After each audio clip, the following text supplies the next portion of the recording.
Well, good morning. Welcome to Pathways Podcast. I'm Aaron Groves, and I'm joined this morning by Scott and Kate Bauer. Thank you guys for joining me. Thanks for having us. Yeah, it's always exciting to hear people's stories and how God's worked in their life and what they're doing now for the kingdom. And I know you guys are just very involved in different things and have been for a while. So I guess I'll just let you guys introduce yourselves and kind of say, well, I'll preface this with a question. How'd you come to know the Lord? And then maybe how'd you guys come to know each other? And you want to tell that story? And I'm sure maybe you guys have different perspectives on how you came to know each other. So, yeah, kick us off. Yeah. Like you said, my name is Kate Bauer. I was born and raised in Williamsburg, Iowa, just down the street. And really, to just cut right to the chase, grew up with a lot of dysfunction in my family and was raised going to church by my mother, who was always very consistent. She wanted us to go on Sundays, but my faith was not my own until my senior year at college, when I came to know the Lord personally. I lost my mom to cancer when I was 17 years old as a senior in high school. And she made me go to it was very similar to Teens Encounter Christ, but it was called Chrysalis. And so I did come to understand what a personal relationship was with the Lord at that point in time.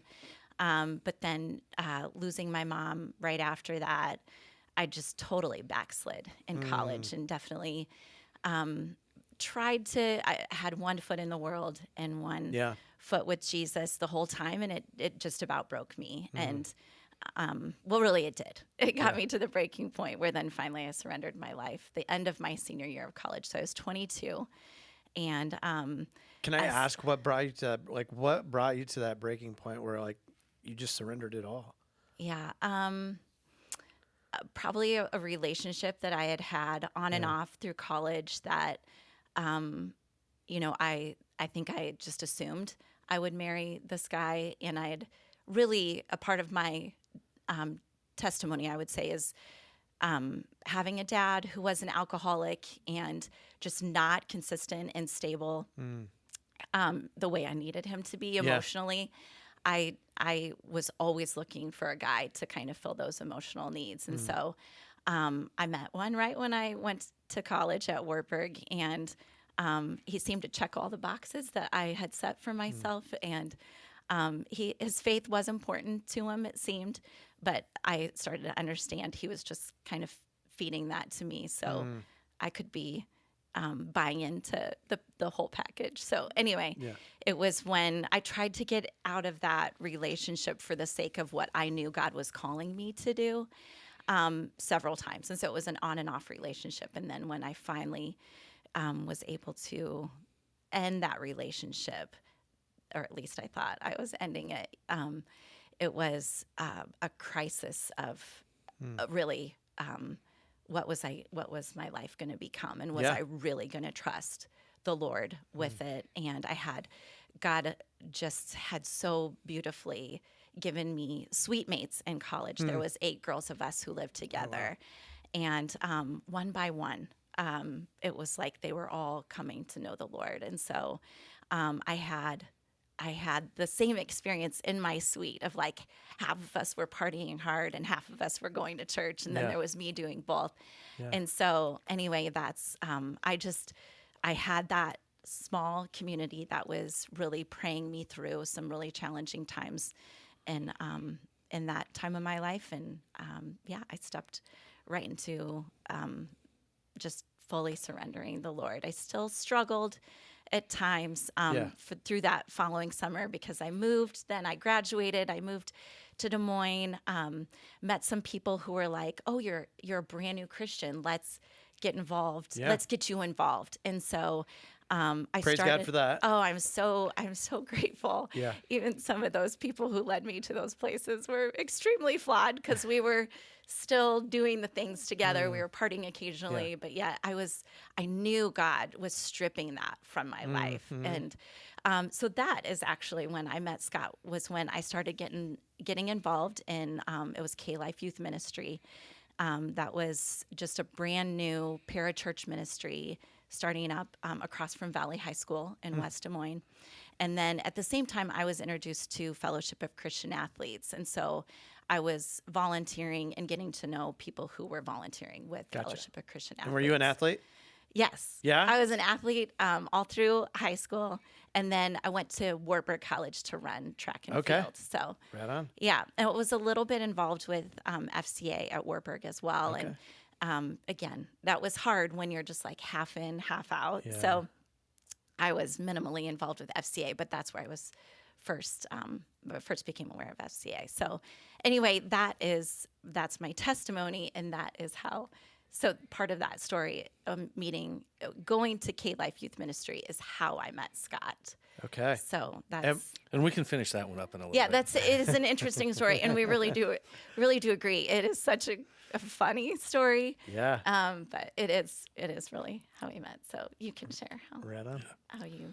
So I'm Scott Bauer and grew up in the Waterloo Cedar Falls area. Graduated from Hudson High School. My family was full gospel Pentecostal. So we went Sunday morning, Sunday night, and Wednesday night to church. And so, and in between the Sunday morning and Sunday night, it was often you were at lunch with one of the church families. And then you went to church in the same. So I had stains on all of my dress clothes because as teenagers, you're playing football outside in your dress clothes because you knew you were coming back in a little while. Yeah. But we had a great church. A lot of our family members attended that church. Some of them even helped found the church way back. So grew up knowing the Lord, was baptized young, had a good relationship, went to college. Probably didn't have, I wouldn't say I grew in college, probably just stagnant in college at best. Still made it a priority to go find a church, go to church there. Found Athletes in Action, some of those, because my brother was on campus playing basketball at Iowa, and so got involved with them a little bit.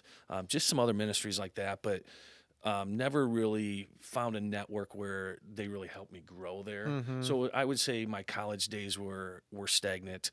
Fortunately, I did not get into I was one of those guys that could go out with everybody and not drink. So the keys were always handed to me. I drove everybody. I picked people up, did all of that. And I thank God for that because I would say probably like most people, there's an addictive behavior in all of us. And so I never got into that lifestyle, which I'm so thankful for and blessed with. And that's part of our story too, because with her dad being an alcoholic, for her to easily be able to fall into that, and then she marries a guy that doesn't drink at all. It's probably not what she pictured in her life, but it's been where it is. And so after college, like Kay said, that led me to after college, where started getting involved with FCA, and one of the big draws for me to move. My first teaching job was in Charles City, and then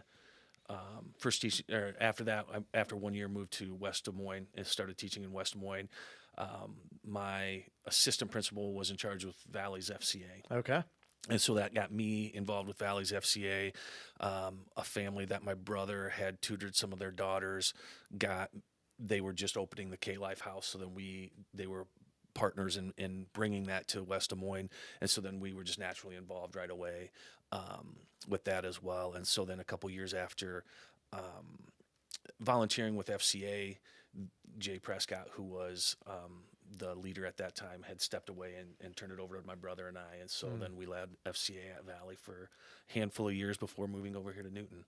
But in the meantime, goes back to K-Life, which is a parachurch ministry where Kate and I met. So and like, how did you meet? Like, did you just see her and be like, yeah, that's my future wife right there? It's funny you say that, because it kind of was that way for me. It was there was a bunch of us there. It was kind of opening night, introduction night. They were introducing what it was about, and so there were, I don't know, a couple dozen of us there, maybe 15, 20 people there. Yeah, like all post-college graduates. Yeah. Young professionals. So, yeah. Yeah, so a little bit about K-Life. It was a house that right across the street from Valley that kids could go to. And it wasn't just Valley kids. It would be Urbandale and others. But they had what was called club nights. So they had a junior high club night, senior high club night. Yeah.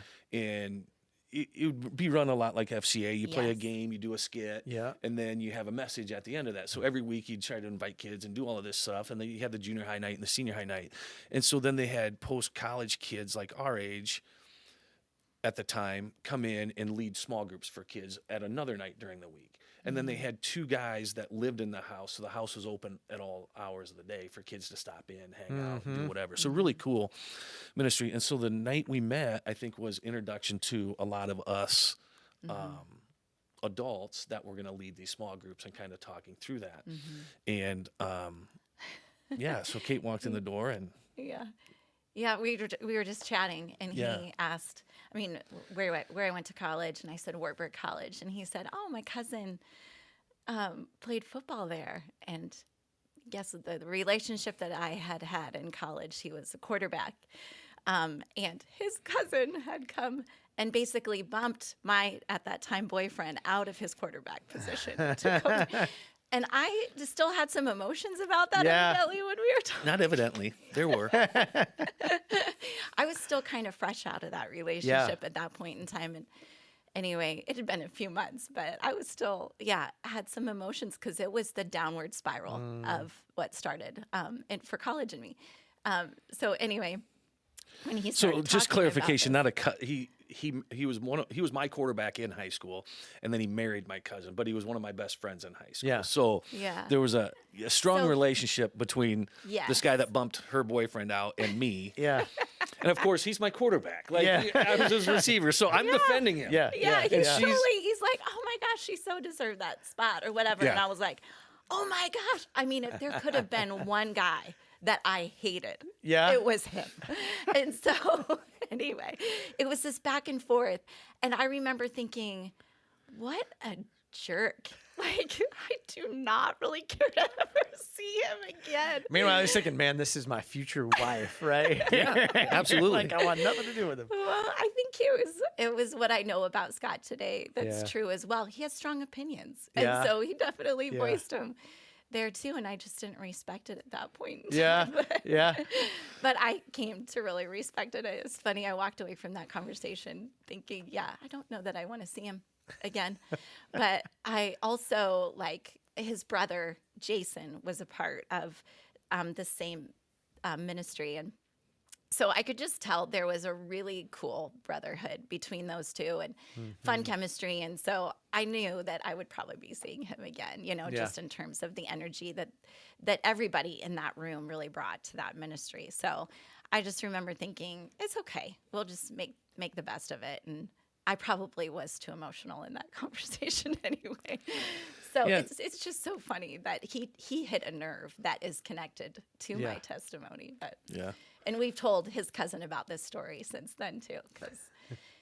So anyway, from that point on, we really did see each other a lot. I mean, we were involved in 3-4 that times a week, probably. Yeah, we were Yeah. involved in that ministry quite a bit, and it really became like a hangout place For us young adults too, not Yeah. just Yeah. the kids, but kids would It leave was and us awesome. adults would stay there for another hour hanging out, and it was a great network of Christian young not couples, young adults that just hang out, and we Yeah. were feeding into kids, but at the same time we were feeding into each other. Yeah. Yeah, Good fellowship. It was awesome. Yeah. So I remember being in a small group with some of my high school girls, and they said, we think Mr. Bauer likes you. And I was like, what? No. They saw it before you did. So going back, these girls that she had in her small group were the couple that my brother was tutoring for. Yeah. And they were awesome, Mike and Linda Colby. Yeah. And so Mike and Linda would have my brother and I over like 2 times a week and feed us. Like Yeah. we would tutor for 20 minutes and then they would feed us. Yeah. And then this feeding became for 5 to 10 young adults, and then it became 20 young adults. Wow. And so Mike and Linda just poured into us in many, many ways. Yeah. But around that, you know how high school girls are. They're talking like, Yeah. oh, I think you should ask, Yeah. and They're playing matchmaker they are, without you for guys sure. even In knowing. their mind, they Totally. had it all pegged out. And so she's like, oh my goodness, he's telling these high school girls that he likes me. Like, and I'm like, I never said that to you. I'm like, this is not how this is going down. But she gives me a hard time still today about, like, you Yeah. can clearly see right now that she still likes to jab this in me. But,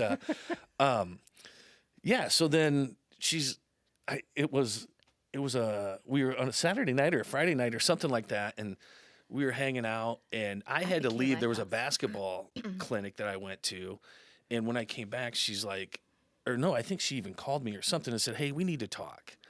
And I said, "Well, I can come back." So I come back, and we go for a walk, and she delivers the message like, "Hey, we're involved in this youth ministry. I just want to be friends. Like, I don't want anything more. I just want to be friends. I just got out of this relationship. Like, I didn't want to be confused. right. Yeah. Or the kids to think we were there for each other Yeah. when we Yeah. were there for them. Yeah. You know. And And how'd you respond? I responded, okay, like, Yeah. not a big deal. And I think that caught her off guard. Like, she was expecting me to fight back and do Yeah. that. I'm like, okay, like, great. Like, we'll just hang out then. Like, no big deal. And Yeah.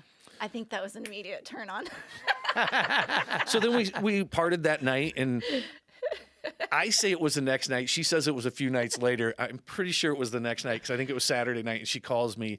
So regardless, a day later, a couple days later, she calls me, and we're talking on the phone, and she's like, "Hey, by the way, I have a crush on you." And I'm like, "What?" And she's like, "You didn't pick that up from our last conversation?" I'm like, "No, not at all. I was You starting said to you find. just want to be friends. I was already starting to call other people, you know." Like, so then that just from that day, it just kind of we kind of set and told each other when we're at club. We're not. Yeah. We're there for the kids, Yeah. and we were able to separate that pretty well, and do that, and To the point, like when he proposed to me, I still hadn't really called him my boyfriend. And so well, actually, the funny thing is, I picked her up at the airport because she was on a business trip. this was and, like probably fast forward 8 months. Yeah, something maybe. like that. Yeah, about 8 months. And I picked her up from the airport, and then we went and ate at Skip's.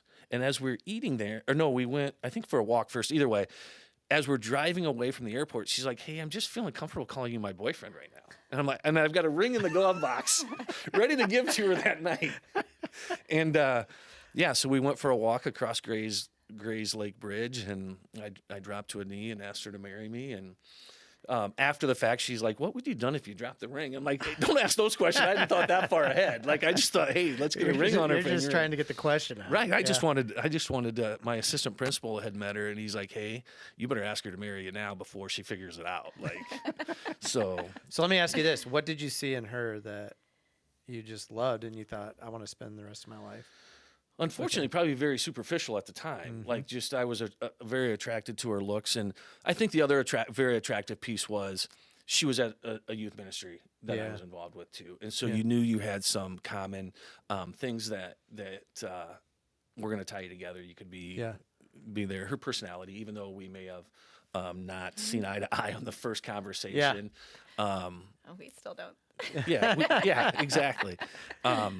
But we just laugh because there's so many differences. I mean, she grew up Missouri Synod Lutheran. I grew up Full Gospel Pentecostal. I'm like, could you be any further Yeah. from two different, two places in worship? And Well, comes I from a even- family of drinkers. I didn't Yeah. ever see an alcoholic beverage in my house ever. Yeah. Just very different. But yet, Yeah. I know her sister was even worried about that when we were dating and engaged. And okay, how are you going to decide on the church? How are you going to do this? And that's never been an issue for us. I mean, we found a church right away that kind of was in between for both of us. And Yeah. God has just provided wonderfully for both of us in that regard. Praise Yeah. God. What about you? What'd you see in him? There's like you said he yes. was so instead of no. different. He Oh, okay. was so different, which in terms of like just even that response, that's what I was like, wow, he doesn't care. Like it just seemed like he held everything with an open hand. The response in terms of me saying, "I just want to be friends," and he was like, "Okay." And I still And- remember a time when she was worried she was going to hurt me. And she told me that. She's like, "I don't want to get into this and hurt you."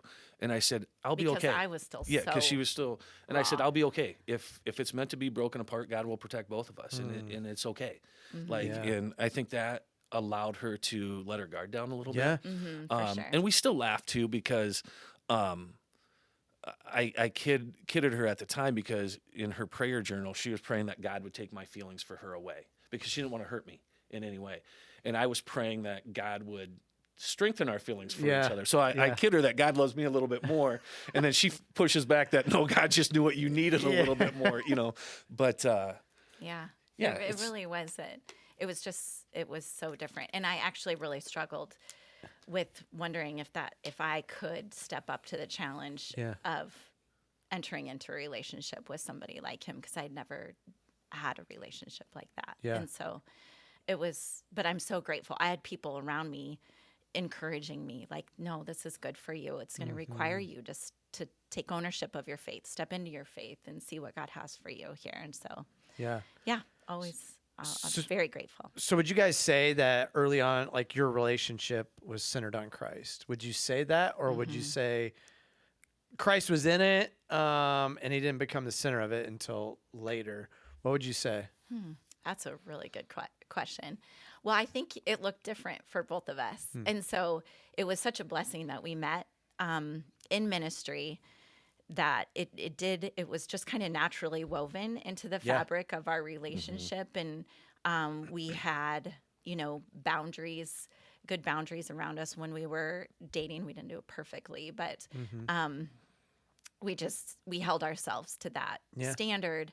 And his parents were really involved in our lives. And so I just felt like we just had that accountability. They were also having conversations with us that were just stretching me and growing me, since I was kind of stepping into what does this look like, really, to have a family of faith, and to stretch and grow each other. So that was they were such a good resource for us. But even at the same time, we go back to Mike and Linda Colby and Jerry Yeah. and Nancy Foster. Yes, As the we were people that dating, were around they were us. alongside of us the whole time we were dating Yeah. too.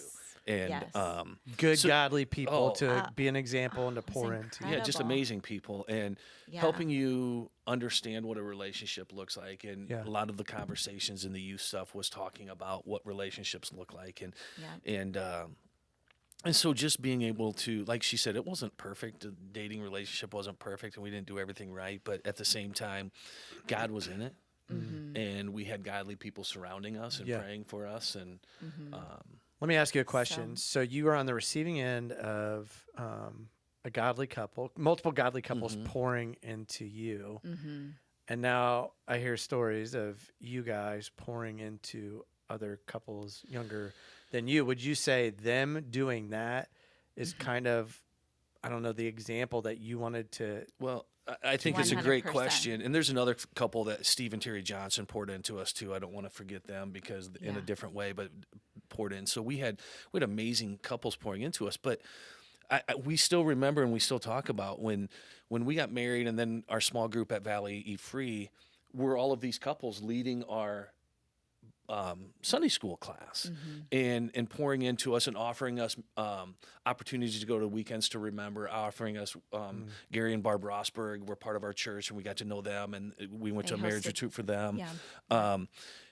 To the point where we had such a tight knit older couples leading into us, but then also our small group of Sunday school people, which became much bigger than small.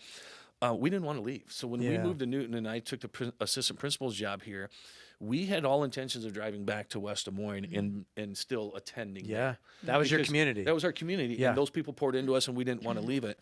And we were there one time, and Mike and Linda, and I think Jerry and Nancy were there too. Yeah, it was- and they said, basically told us we're not welcome back. No, I mean, it it wasn't quite that like harsh, but that, it kind of was. Like they said, nope, God is calling you there. And we are going to pray over you, and we're commissioning you to Newton. Yeah. And it's your guys' turn to take the baton. Yeah. Yeah. And that was pretty bold, but it was what we needed probably, because Yeah. I It think we was. would have struggled going back and forth for a while. Yeah. Yeah. And we visited Community Heights without our kids the first week. We moved in on Saturday and went to Community Heights. My parents were watching our kids, and we went on our own, and we've been there ever since. Yeah. And, What year was that? 2008. 2008, 16 years ago. Yeah. And how many kids did you have, and 17. how old were they when you So guys we- moved here? Brody was 4 and a 3. half. He was 3, just turned 4 Yeah. right after we moved here, and Cade was a year and a half old. So we Okay. had 2 little boys, and then we would expand by 2 more Yeah. in the next couple years. But Well, we may, yeah. I think we got pregnant right after moving here Yeah. because she wanted to wait a little bit to get to know people and not be pregnant while she got to know people, and God had different God plans. had different plans. Yeah. Yeah. So, yeah. And so you guys get married. Is it? I mean, what would you say? What were some of the challenges that you guys worked through early on in your marriage, and maybe God had some refining fire in that in the moment probably didn't feel good, but like you guys came out stronger because of it. I think one of the biggest ones, and she'll probably tell a different one, but I think that stubbornness of me was still there for quite a while. My uncle has said that me marrying her has changed that quite a bit. But it didn't change overnight. Right. And so I think that took time and was hard for her. As a man, most men don't like to communicate as well as we probably should. Right. And that was hard for her. She wanted to talk, and I'm like, nope, just give me my hour or two. And then she's learned over time, if we're in the heat of it, if she just gives me some time, we can come back and visit Yeah. it. And I've learned that this isn't going away, so I have to probably discuss it. Yeah. And It's actually scientific that a woman's brain can process emotions in seconds, whereas a man can take hours. Like Yeah. that is they've studied that, and so you retreating to process what you're feeling, Yeah. good thing. Yeah. But it's Yeah. hard when you want to process. My wife's the same way, and I'm Yeah. the same way. Right. Like she's ready to Yeah. process it right now, and I'm like, I just need some time. Mm-hmm. And so we've learned about that. That's awesome. Yeah. Yeah. I don't know if Yeah. you were going to say something Well, no, similar or I different. mean, I remember sitting on our honeymoon and I was like, waking up early and doing my quiet time and thinking, where's my husband? Like, we didn't really Talk about have that the part of it. tools, to talk about what does this look like to grow in a relationship with Christ together. And so we had these awesome resources around us, but our relationship with Christ was so still individual at that time. And so I feel For many years. Yeah. Well, I feel like, and that's the enemy. Yeah. In every marriage, he wants to keep you separate and not together. So it was really a battle to figure out how to bring that together. And it's looked different over the years. I mean, when we hosted a small group through our church at Community Heights, and we had Bible studies that we did together, I felt like we would be more in sync during those times. But I really feel like we've gone through a season the last couple of years where the Lord just stripped some things out of our lives, and we had to figure out how to really come together as a couple and be more dependent on Christ than we ever have been. And what does that look like? What does it look like for you guys to come together and be more dependent on Christ? Is it more intentional conversation? Is it more intentional prayer time? Is it, I would say both of those are Yeah. the two big ones right there. More intentional conversations. One of the things that's helped over the last couple of years is the last 10 years before, I would say the last 2 or 3, we've been at events for our kids nonstop. Two kids in tow, 2 kids at games, sometimes dividing and conquering because we got 4 kids at 4 different events, whatever it is. And over the last 2 years, we've kidded but thoroughly enjoyed the fact that we often go to games just her and I now. And so there's car time now. Yeah. That we can have conversations that has really helped. Yeah. That's awesome. Because Get you that get communication time back that we Right, lost all those right. Yeah. years. and some of it's just God breaking us and me especially probably.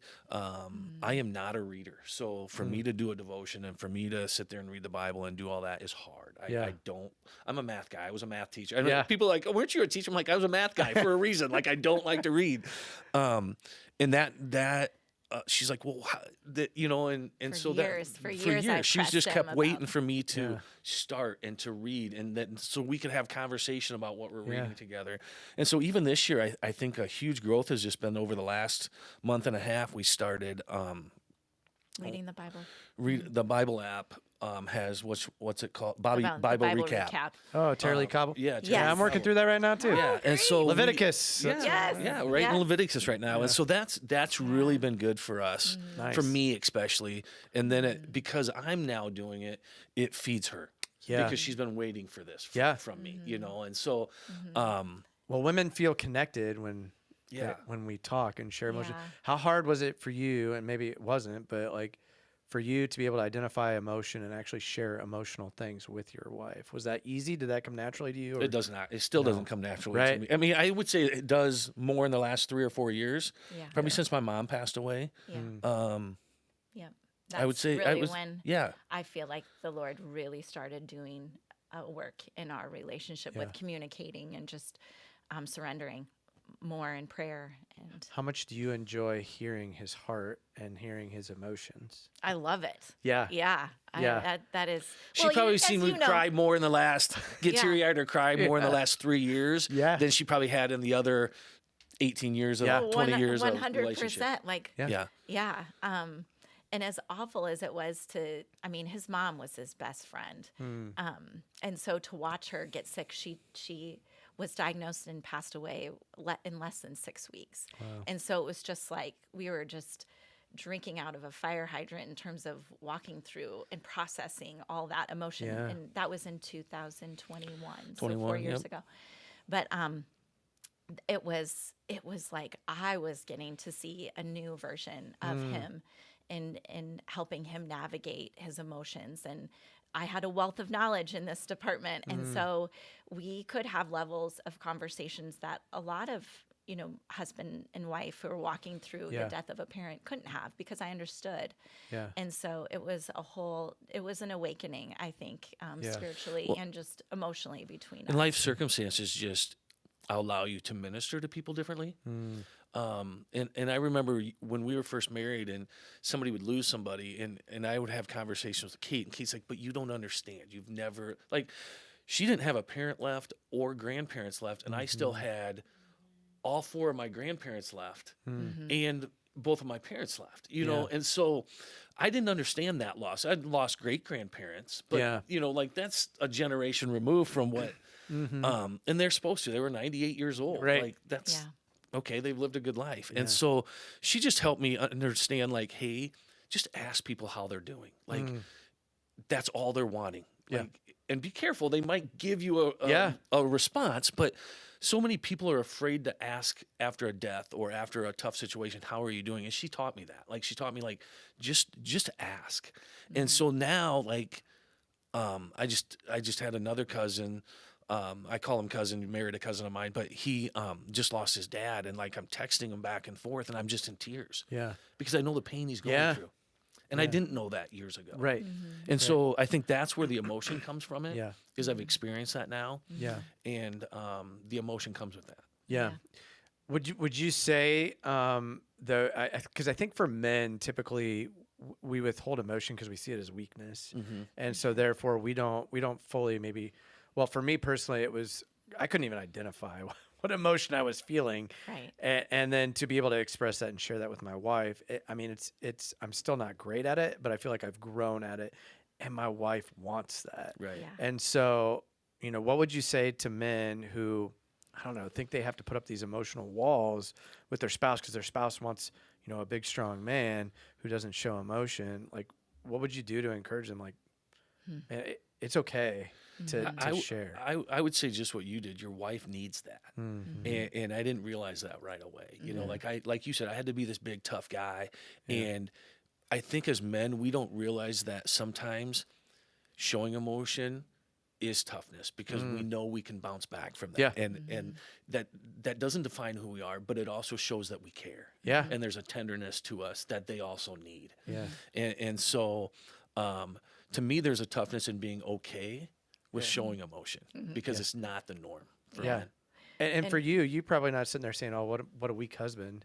You're probably, like you said, you delighted in the emotion. Yeah. Well, I was just thinking, raising 3 boys. Yeah.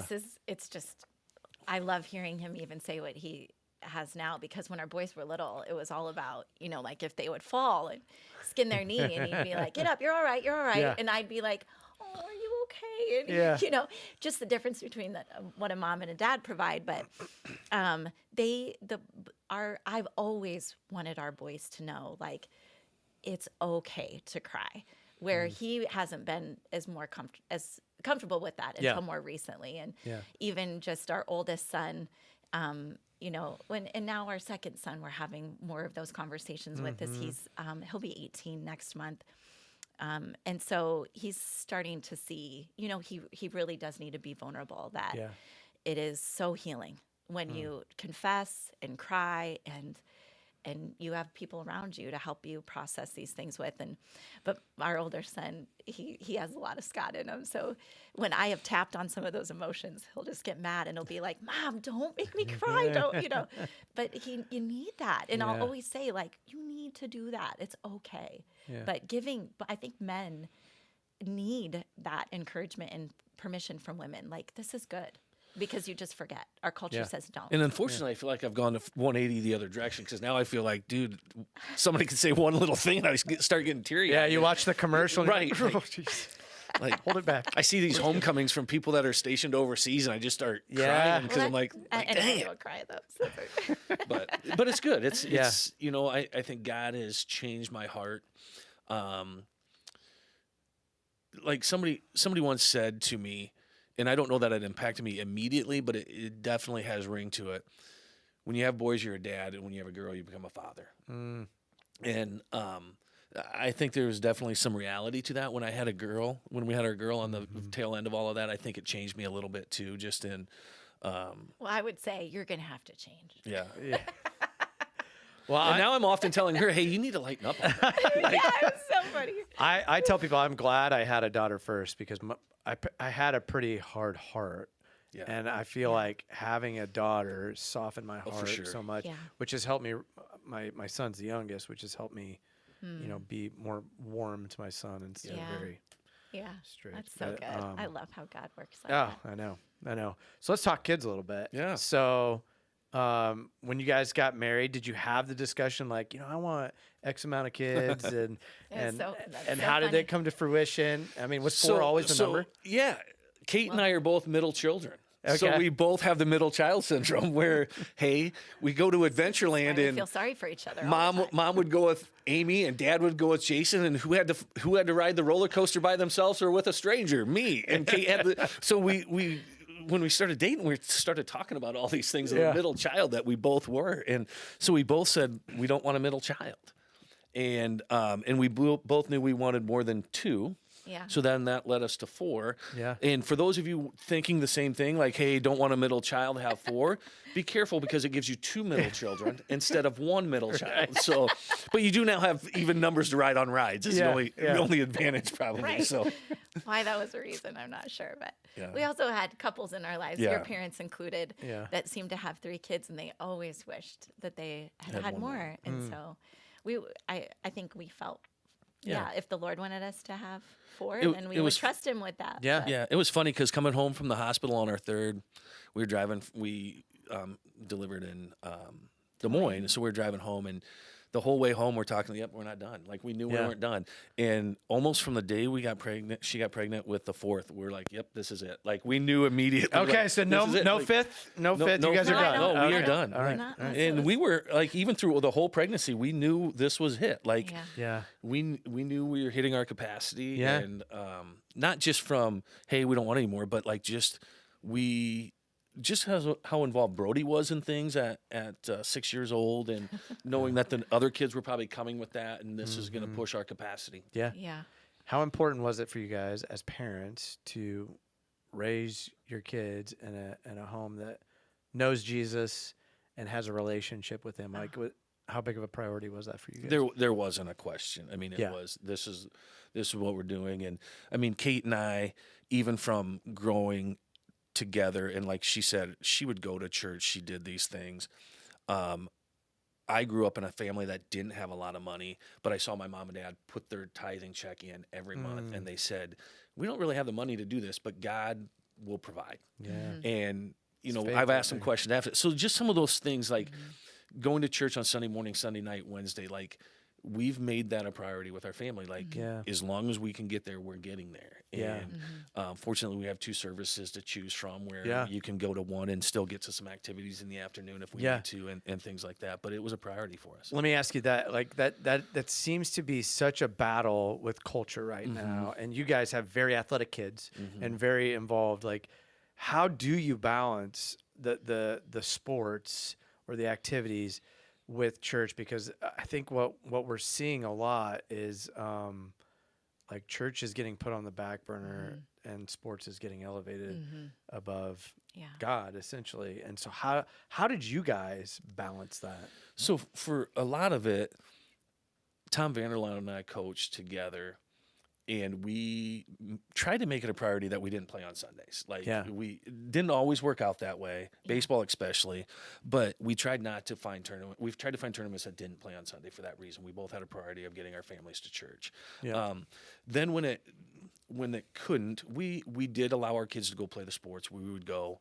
But I think setting that up from a young age of, hey, church isn't something that you just take lightly. You know, it's not negotiable. Now, there are times where something comes up and you don't make it, family event that you're traveling out of town or things like that, or vacation or whatever.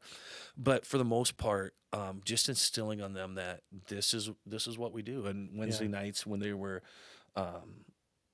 young, we were at Wednesday night service, not service, but children's ministry and youth groups now. And to the point where our kids come home, grab something to eat and run out the door. Like, and Monday morning, you guys offer something here at the Way, and my kid on the days they don't have school, and my kid are getting up and coming here. We don't even ask them to do that. They do that on their own now. So that's cool. It's just making it a priority and instilling in them that this is. Unfortunately, early on, you kind of make it hey, you just have to do this. This is what you do. Yeah. And then you get older and you realize this isn't what we have to do. We get to go to church. Get to do. Yeah, we get to go. We get to go fellowship with people, and the importance of fellowship and being in a church, and not just doing it online, but being in a church and being part of a group to fellowship with. Yeah, and the importance of that. And being fed and really getting a break from the busyness and craziness of the world. Where the opportunity to pray together in person, side by side, when somebody's hurting, you can just put your arm around them and pray with them at the moment. You know? Yeah. It's a Christian community. Right. It's a great thing. It is. Another thing I want to touch on, because again, you guys, very athletic kids, successful kids, good kids. By the grace of God. Yeah. Thank you. But you guys have done parenting plays a part in that. So just well done Thank to you guys for raising kids that love Jesus and are just good kids, and we need them in our school system and in the community, and they're the next generation. So you talk about this emotion, like this is what gets me emotional now, like knowing my kids are headed in the right direction. Like, not that they can't turn the wrong way at some point in time, but that they're seeking the Lord and that they want to be in there. Yeah, but my point is that's in part because of the way you guys have raised them, the community that you've put them in, and they have others that are pouring into them, youth leaders and whatnot. And so well done. But the one thing I wanted to ask, and I'm going back to sports again, having been here on prayer nights and praying for youth, like we've had kids just come up to us in tears about the pressure to perform. And how do you as a parent, you encourage them to work hard, because you want them to work hard and have success, but at the same time, like there's more to life than just a game. And so how do you balance that? Hey, go out, try hard, but you know what? It's okay. Yeah. Like I'm not going to pressure you. Like my joy is not found in your performance.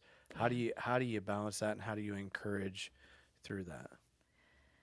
Well, I'm so grateful because I think that start that we had at the beginning of our marriage with Fellowship of Christian Athletes just has always, helped us see that broader picture. I mean, our faith in God helps us see that broader picture, but Fellowship of Christian Athletes gave us some of those tools to talk about.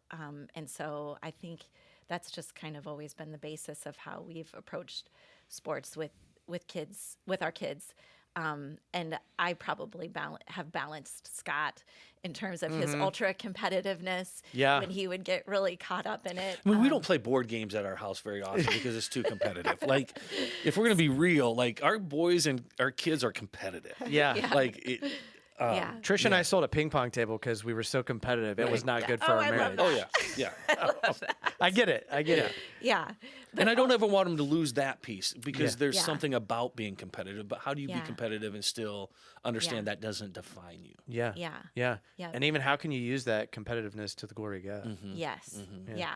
So I'm grateful because I feel like that was something we we did try to really foster when we'd have these conversations when our kids were little, and even Scott coaching all of our boys. Like more than once, Scott had to apologize or confess his shortfalling with getting too worked up about some coaching, and like this isn't what it's about. It's about doing your best with the talents that God has given you, and so we did our best to bring that perspective in. But then as our kids have gotten into high school, this weekly huddle with Fellowship of Christian Athletes has been which just you this lead, huge blessing. right? Yes. Yeah. Well, I help volunteer at it with several other volunteers. But even going back before we get into that, because that's a huge part of our story too, but we have pictures of each of our boys leading a prayer with their team when they were 7, 8 years old. Yeah. And I mean, so that's what it's about. Like, we try to instill on them that, like, regardless how successful you are in this, like, I'll push you as hard as you want to be pushed. Yeah. But if you don't want it, I don't necessarily need it more than you. Like, Yeah. I remember having a hard conversation with Brody one time because I was telling him stuff. He wasn't doing it. We were battling almost every night. We would come home from practice, and it was bad. And Brody has a little bit of that stubbornness. For sure. My first is unfortunately more like me than he needs to be. But I flat out told him, Brody, I'm done coaching you. Like, I'm going to tell Tom I'm stepping away, because I said, I want to be your biggest fan, and I don't want to butt heads. And if it's going to be butt heads, I would rather be your dad and cheer you on than to coach you. Because that's more important to me than coaching you. Yeah. And he begged me not to quit and to stay with it. And that kind of changed our coaching player relationship for sure. Yeah. Probably on my end as much as on Brody's end too. Like, okay, I can't. And then Tom and I kind of worked out an agreement too. Like, Tom will coach Brody and I will coach Tate, and we kind of helped each other through that a little bit too. But just knowing and sharing with them that I'm proud of them, whatever. And I've coached them all, so it's easy for me to go into after a game into coach mode and say, hey, you didn't do this well, you didn't do this well. It's easy. I always try to tell them, good game, proud of you, all of that first. And then they're quick to ask me, okay, what should I have done here? What should I have done here? But I try to let them, I'm not always great with it, but I try to let them ask that question first and then open that door. But let me just be dad for a little bit and let you just be son coming to dad instead of son coming to coach. Yeah. Right on. I remember a conversation I had with my daughter after one of her middle school volleyball games, which we've seen you guys at. Yes. And I was like, so how'd you think you did? I think I did great. And I'm like, really? What, you don't think so? Well, since you're asking. Hard. So I've been in the shoes. Yeah. But She's so, a great little athlete, though. I've enjoyed watching your daughter. She has the athletic ability. Her sister has the work ethic. But she has the natural athletic ability, and so if I could just maybe Gideon will be a blend of both of them. Right. They can teach each other. There we go. FCA. Yes. Volunteer, like you guys said, you've been involved with it for 25 years. 25 years. So when I took my job at West Des Moines, like I said, I got involved with FCA right away, and then about 2 years into that, took over as the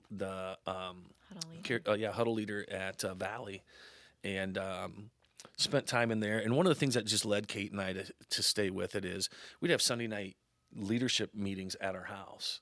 And so we got 14 of the best athletes in Valley High School in our basement, and our 3-year-old kids sitting on their lap, and these kids just loving on them. Yeah. Not that they were perfect kids, but what better examples could you have for your kids than these kids pouring into the Lord? And that's cool. They were just swapping it from seat to seat. And so when we got called to Newton, we knew our capacity to probably lead was minimal at that time because we had to. A third was coming. Right. And you're taking on more of an administrative role. I took on an administrative role. How do I be an administrator and involved that way? And so at that time, we changed our involvement with FCA from physically being involved to monetarily being involved, and stayed involved monetarily. Dave Turnbull, who was a Central Iowa director and state director, would still stop out a couple times a year, thank me for my donation, ask me when we're going to get involved again. And there were a couple attempts where we started, it stopped. Different people tried to lead it. for us, it was never the right time. But we'd always talked about FCA coming back to Newton and wanting our kids involved. Yeah. And so when do you pull the Band-Aid off and just jump in? And so Callie Van Clay, Yeah. you had Brian on Yeah. not all that long Yeah. ago. Callie Van Clay approached us, mainly Kate, and said, I want to start this. And so And Nan Veach was coming on Yeah. board at Yeah. that time. so And Nan came out, and they were meeting over at the Benson's house. And I went and actually just dropped Brody off. Like, hey, they wanted Brody to be a part of it. I dropped him off. Nan was pulling into the driveway when I was pulling out. I got out, introduced myself to Nan, told her my history with FCA. And she's like, hey, why don't you come into this meeting?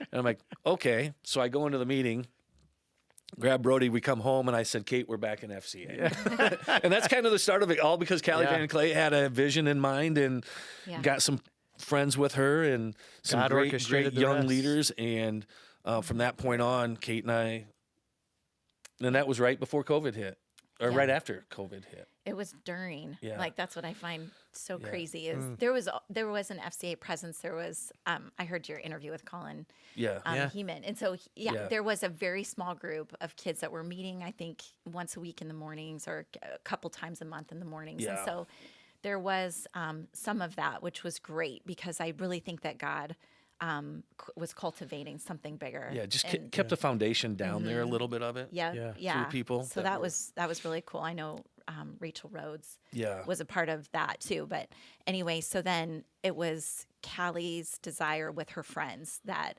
just infused more energy. We moved Huddle to a different time, and we just had these resources just blowing it up. Yeah. And Yeah. so in terms of people who wanted to make it bigger, Yeah. and Yeah, so we're bring thankful more. for people like Colin and Rachel Rhodes and those young Mm-hmm. young kids that were involved at the level they were, Yeah. because good. they did what they could with what they knew how to do. Yeah. You know, and Colin would probably tell you that right now. Yeah. You know, like with him working for FCA now, would tell you, I wish I would have known more at the time, so I Yeah. could have blown this up even bigger at the time. But they didn't have the resources or Right. the manpower to do it at that time. But they got the snowball started. Right, but Yeah. they did. Yeah. They got the snowball started and started rolling it into the snowman that we now have today. You know, it's Yeah.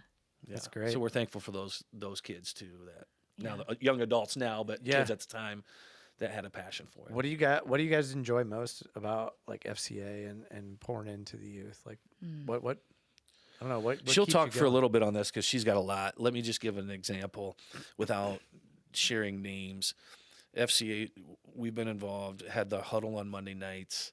Monday after school. What I enjoy so much is it's non-threatening. A kid's not walking into a church. A kid's not doing all of that. And maybe it's a springboard to church for them. But we get a lot of kids that haven't stepped into church or don't or all of that. And it just opens that door because it's in the school. Kids feel comfortable coming. It's fun. It's low key. Message can get intense sometimes depending on the speaker, but for the most part, low key. And had a kid approach me at a basketball game that was struggling and wanted prayer on the floor. So I'm at Pella High School. Well, and Scott has been the character coach. Yeah, I'd been with the character FC. coach for FCA for basketball, and he came up to me. Had been playing a little bit, hadn't been playing, and said, "Can you pray for me?" We're in center court of Pella High School, and I got my arm around the kid praying for him right there, and come full circle. Last night, he got back on the court playing some, and came over, gave me a hug afterwards, and he said, "Can we pray again?" And so it wasn't just because he was at the low of lows Yeah. a couple weeks ago, but now he got in there, gave huge minutes last night in a big win, and he still wanted to pray about it. Yeah. And for the That's cool. thankfulness. Yeah. And so for me, that's what it's all about. Yeah. Those opportunities right That's there. awesome. Just to pour into them in the moment. Yeah. Yeah. That's good. Yeah. I think FCA has been huge for me personally, too, just when it came about with blowing it up and getting involved 5 years ago now. It challenged me to rise up too and just be more committed in my daily faith walk and trusting the Lord with what he wants from me in this particular role and in the future. So anyway, I think the leadership team it has such incredible kids. I sit in awe every week that we get together because we do a Bible study together just to equip and encourage these kids so that they can encourage others. And I am always encouraged by their faith. And I am so humbled by that. Like I feel so honored and humbled that I get to sit And in that they position. share, like each of them get up and share, and just hearing their message too is just amazing. You know what's unique about the youth, and I've seen this, is they are not afraid to share, and they're not afraid to expose their sin. No. That's one of the coolest things. Like I tell people all the time, like, we adults could learn so much from these kids. They're invitational. They're constantly inviting people. We've got kids that make rounds on Sunday to go pick up other kids that come to church without their parents. It's Same with incredible. youth group. And but man, to hear them openly talking about their sin, to expose it so it's not hiding in the dark, like, it's inspiring and it gives me hope. Like, they are the next generation. 100%. I completely agree with that. I think you nailed it there. That they're just so much more vulnerable than we are. Yeah. And you hope they keep that. Yeah. You know, you hope they find, I just talked to FCA the other day about finding an accountability partner, and you hope they can keep that vulnerability with an accountability partner, because it will help them stay the course. Yeah. Yeah. For sure. Yeah. For sure. Well, one of the things I love about you guys is you're plugged into the church. You got an amazing family, but you guys are kind of like little bridges in the community of, like, talk about FCA. Like, FCA is a place, it's a ministry, right, where it's a bunch of different churches can come together for a common purpose to pour into these athletes. But aren't we all one church? I mean, we are, but a lot of churches see themselves as 100%, and they won't play together. Right. You guys play together, and I appreciate that about you guys. You serve on the. If I didn't play together, we wouldn't know people like you, though. You know what I'm saying? True. It's That's true. That's the way I look at it. Like, there's so many other good people out there, and just because they go to a different church doesn't mean I can't associate with them and hang out with them and do stuff with them. Right, and it's like we were talking before. The goal is the same. Yeah. To find the lost, invite them in to be a part of the church community, but for them to find Jesus. Like, we all have the same goal. And so the more I think we can work together, and the more we can, have those bridges, and like Night to Shine's a perfect example. Yeah. Yes. Fierce Faith is another example. Like, their board, you have served on the board. I don't know if you're Still currently on the board. Yeah. Yep. You've got multiple people from different churches. Like, why? To bring people together, to be able to worship together as a community in Newton. And it's just so cool. Like, the idea was birthed out of a couple people from this church. Yep. But you guys hosted at Community Heights last year, and it went great. Yeah. It sounds like we're going to do that again this year. Yeah. And it's just awesome to see churches playing together for a common purpose. Absolutely. And it is the Love Big that, C too. church. Yes. And it's awesome. So thank you guys for being bridges. Yeah. Like, we appreciate you guys so much. And Yeah. you guys have done a lot. And Well, and you and I were just talking out in the lobby, just with the Way and Community Heights, and I think anybody else that would want to be involved, just how the two youth leaders work so well together too. Yeah. I mean, that's So a testament to grateful for Ryan and that. Trenton, that those two work well together. They're not competing for kids. I mean, even we had kids that my own kids struggle because, like, there's friends here that they want to come to youth group on Wednesday night with, but then, and so we made a deal with them. Okay, 1 week here, 1 week there, and neither youth pastor cares. Like, that's go get fed. go get fed. And the cool thing is so, like, last year we did a youth service here, and we invited Community Heights, and guess what? They showed up. And then we had the kickoff for this year where we brought in David Carr and had a couple up there, a young couple, and Trenton brought his youth, and this is awesome. This is what it's about. It is, and so it is that. cool. Kudos to those guys. Yeah. You know, and I agree. man, Pastor Trenton, he came on Monday talking to a little young men's group here on Monday and shared his testimony here, and he's just he's I heard that. impacting. That's awesome. Yeah, he's Yes. impacting youth, and Yeah. so like let's hit him from multiple angles. Absolutely. And keep pouring into him. So, That's but again, thank you. I mean, like I said, there's many Christians, many churches that they feel like it's territorial, and they're not that bridge, and so we need more people like you guys. And so thank you guys for what you do, and thank you for serving. I mean, FCA and Fierce Faith, you're also an elder, right, at Community Heights, and so And I know that gets challenging too in leadership in the church. And so we just need people to step up and serve in different capacities. So thank you guys so much. Yeah. Thank you. Appreciate you coming on too Thanks for having and us. sharing your story. This is a way for us too, is like to bring people in from other churches to hear you guys' stories, Yeah. to be inspired and to hear how God's working in different ways. And so thanks for agreeing to come on and share your stories. Thanks for And having us. yeah, you bet. Would it be all right if I prayed for you guys Absolutely. to wrap this up? All right. Father God, I thank you for Scott and Kate, Lord. I just thank you for, all the hard times that they went through before they even met each other, Lord, and the fact that you brought them together and for a purpose. And part of that purpose was to eventually bring them to Newton to help advance the kingdom here in Newton, Lord. And I'm just so thankful that you had your hand in them so many years ago. Lord, I thank you for the job that Scott took in 2008 here in Newton that brought this strong Christian family into this community, Lord. And they've been a part of changing the culture in Newton, Lord, and changing the identity of Newton, Lord. And so I thank you for their obedience, and I just pray that you continue to use them. Lord, I pray that you continue to use them to pour into other young couples, just as they were poured into. I thank you for the Fosters and the Colbys and the other couples that poured into them, Lord, as an example of what they were going to do later in their life, Lord, and walking alongside other couples, just as you sent people to walk alongside them.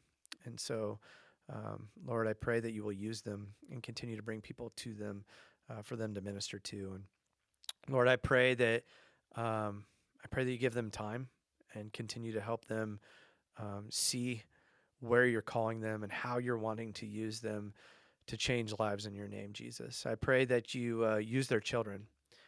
Lord, I pray that you would fill them with your spirit and that they would just be lights in their schools. I pray that they would be lights in their neighborhoods, in their communities, Lord, and that you will use them to just pour into others as they watch their parents pour into others, Lord, and that they will see that example and do the same. And Lord, we just pray for a strengthening of their faith. And when temptation comes or the world comes calling, Lord, I pray that they will be able to stand firm on the faith that you've built underneath of them, and that they will be able to continue to pursue you above all other things. And so just use them, Lord, and bring other kids around them, Lord. I pray for the youth in our community, Lord, through programs like FCA and the youth groups, Lord. I just pray that we're already seeing the movement, Lord. I feel like we are in the midst of revival of youth in this community, Lord, and I just pray that it just spreads like wildfire and that these kids will search and find you, Lord. And I pray that all of us as adults, when they're hungry, we can feed them. When they're seeking, we can help them find, Lord, and we can just help build a generation of believers that will change the next generation, Lord. And so